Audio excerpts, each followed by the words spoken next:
Let's talk about another big political issue at the moment. That is the premiers not turning up in Canberra to meet the King and the Queen. Here's what the Victorian Premier, Jacinta Allan, has had to say about it. I have a number of existing engagements that I have committed to, and the government and the Victorian community will be very well represented by the Governor. Yeah, Susie, it reminds me of that old ad for lamb, you know, that you can't go on a date with Tom Cruise because Mum's cooking a lamb roast. But that's I'm probably too old. You guys don't remember that. But you've teed off at the premiers in your column. You reckon Jacinta Allan and all the rest of them should turn up? I remember that ad. I'm old enough to remember that ad. Naomi Watts talking about Tom Cruise. Well, indeed. Was it Naomi Watts? Absolutely. I mean, Naomi Watts is in that ad. That was her first big breakthrough.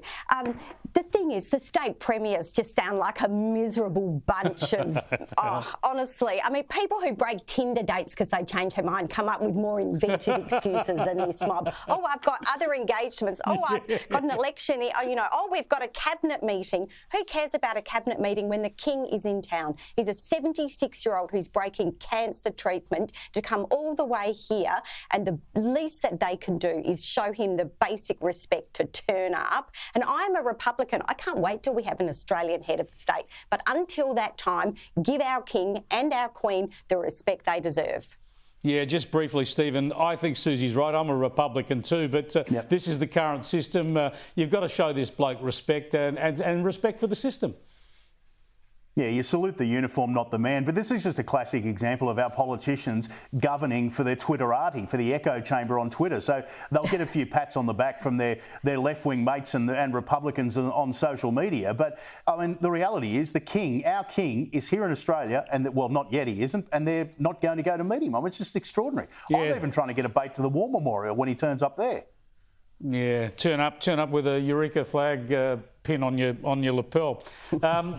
I do want to go to the sad news that the broadcasting legend of George Negus has passed away today, aged 82. I'll get your reflections in a moment. I just want to show some snippets here, but here's a famous interview where I think he lowered his colours. He had his colours lowered by Margaret Thatcher in her heyday, but, gee, it was a riveting exchange. Have a look at this. Why do people stop us in the street almost and tell us that Margaret Thatcher isn't just inflexible, she's not just single-minded. On occasion, she's plain pig-headed and won't be told by anyone. Would you tell me who has stopped you in the street and said that? Ordinary Britons. Where? In conversation. But I thought you've pubs. just come from Belize. Oh, this is not the first time we've been here. Will you tell me who and where and when? Ordinary Britons in restaurants, How in many? cabs. How many? I would say at least 1 in 2. I'm sorry, it's an expression I've never heard. Tell me who has said it to you, when, These are where. people that we meet in passing. But and we obviously raise the question of the state of their country with them. And they tell us, yes, we have a tough Prime Minister, but she's a little bit pig-headed. She won't be told by anybody. Isn't this interesting? Even the tone of voice you're using is changing from what you used earlier. Oh, Maggie was terrific. But George Negus had it all, didn't he, Susie? I mean, he's a serious journalist, a seriously good journo, but star power as well, right?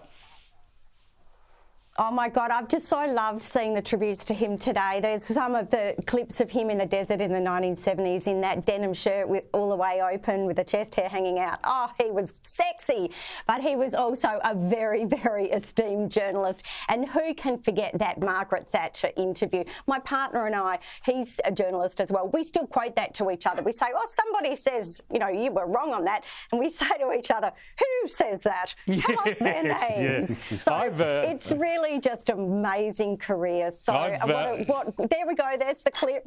Yeah. Wonderful memories of George Negus today.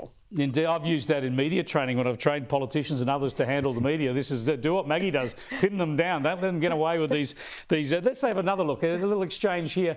He became a bit of an ABC lefty in his latter years, of course, George Negus. But as a journo, and especially on 60 Minutes, he was tough on all comers. Here he was with Bob Hawke.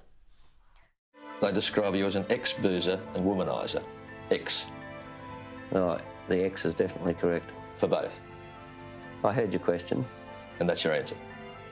You take a lot of convincing, don't you?